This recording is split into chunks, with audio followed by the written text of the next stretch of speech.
娛樂圈咧就基本上就男女關係咧就成為一個焦點㗎啦。咁最近咧最 hit 嘅當然係講緊黎明同佢嘅老婆樂基兒。咁我最近咧就係去呢個嘅台灣咧飛翻嚟嘅時候咧，就喺機場見過樂基兒嘅，因為又高大又靚嘅呢個女仔嚇。咁可惜都係離婚收場啊。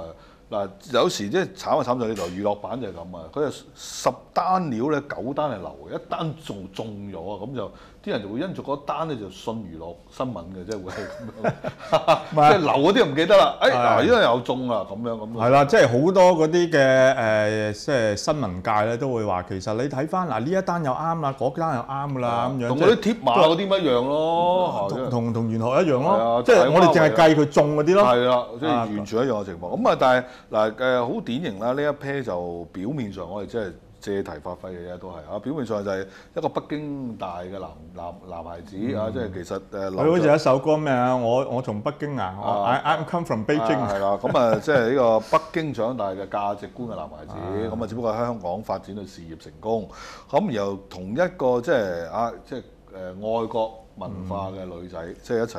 講英文，我真係唔知黎明啲英文啲水平點咧，其實。It's OK 嘅話，你北京人你真係冇亂嚟啊！你上北京眯埋眼聽你講英文，正義係西人嚟㗎，真係。真係。係啊，你上去北京望下，真係即係落聲英文嘅人大有人在啊，基本上係。咁但係香港嗰啲學生講英文咧，真係聽佢唔掂啦，話俾你聽。咁嗱，呢個問題嚟啦，就係即係其實男女而家講種文化差異啦，因為又有而家後生一輩又睇韓劇啦，又覺得哇，即係韓國人。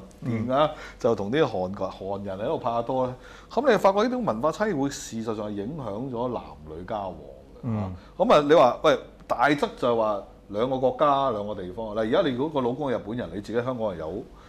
真係好麻煩㗎，你住嗰間屋叫釣魚台咁，你點即係咁你即係唔知點樣傾好啊？大家呢個問題就即係涉及到就係大家唔好傾政治啦。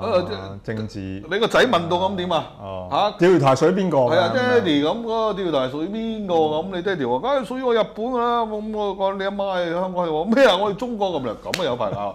咁我唔講呢個咁遠嘅，但係咧就係講緊咧，即係我哋中國人所講嘅木門對木門，竹門對竹門。都有佢嘅智慧嘅，都嗰種文化嗱。雖然我哋話唔係即係唔係講緊身家財產，唔係一定100%啱晒，但係即係都有90%咧，都合理嘅。但係應用喺嗰個文化上面咧，我覺得木門對木門、竹門對竹門咧，就係即係有佢嘅即係正確之處㗎啦。咁今次咧我話即係我哋又係攞嚟講嘅啫，黎明同埋樂基兒，即係話。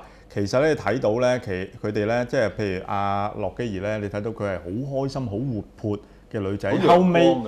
後尾咧同黎明拍咗之後結婚咗之後咧，就開始越嚟越唔活潑啦。越嚟越即係你見到佢答記者咧，起初嘅時候，因為點解咧？最近咧又因為呢件事咧，電視就大做啦。最近活潑翻，即係大做咧就講影翻樂基兒咧，由開始嘅時候，即係同黎明啱啱拍拖。到成為咗黎太，一路咁樣影翻嘅時候，你發覺佢答記者問題越嚟越保守，唔講私人事咁樣樣。嗱呢一樣嘢睇到啦，佢喺呢個嘅關係當中咧，係飾演一個叫相就啊，要改變自己。但係你知道啊，呢個世界永遠都係勉強冇幸福。你就得幾耐咧？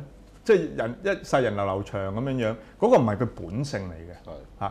咁亦都係應該照計黎明起初中意佢咧，就因為睇到佢活潑啊嘛。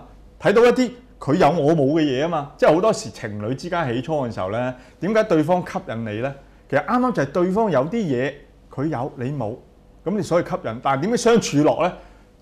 就你開始慢慢想改變佢，你咁唔啱。因為好簡單，即係我自己親身經驗啦，即係最近有一間時裝店開張啦，請咗幾個人去啦，咁包括我啦，衛蘭定衛詩，我成日分唔到。又關你事嘅時裝。我去祝福佢哋啊嘛，為佢祈禱啊嘛，咁好過請個風水佬啊。咁就跟住韓國嘅唔係台灣嘅吳建豪啦咁樣。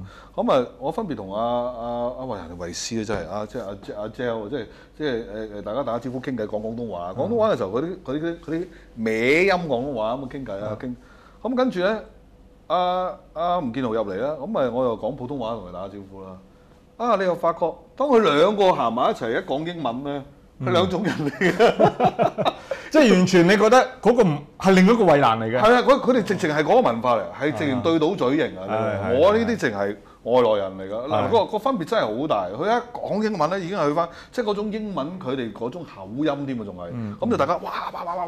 除咗年齡之外咧，都我同佢年齡有差距添啊，當然。咁你發覺係難溝通嘅情況係。所以我就係話咁咯，即係。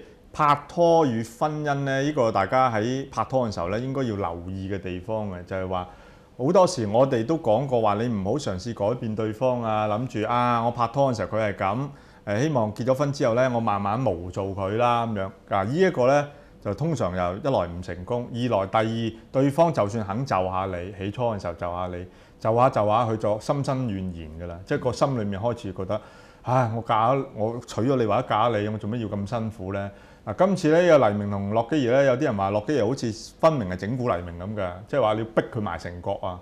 佢唔肯承認，即係佢哋兩個已經分開咗啊嘛。於是佢話專登向傳媒報料啊，報曬啲相出嚟。嗱，呢個我又係攞嚟講啫，唔好咁認真嚇。即係呢個咧話有啲人咧就討論咗，其實洛基兒係報復。即係呢個咧，我覺得係咪報復我當然唔知啦。不過我覺得就係話。如果你要就喺一段關係當中，你係飾演就嗰個咧，到最後你好可能咧就會即係心生嗰個怨憤嘅情緒喺度。所以我哋都話，其實志趣相投咧係一段婚姻，即係拍拖戀愛係完全唔同嘅。日日咧你都可能處喺激情當中，咁於是咧就覺得喺埋一齊就已經開心㗎啦。盲㗎啦，乜都睇唔到啦。係啦。即係話唔使做嘢，喺埋一齊就開心。但係激情過後咧，就係啦，現實歸來啦。現實歸來咧，如果志趣唔相投嘅話，語言溝通唔到。係啊，嗰陣時你會唱黎明請你不如來㗎。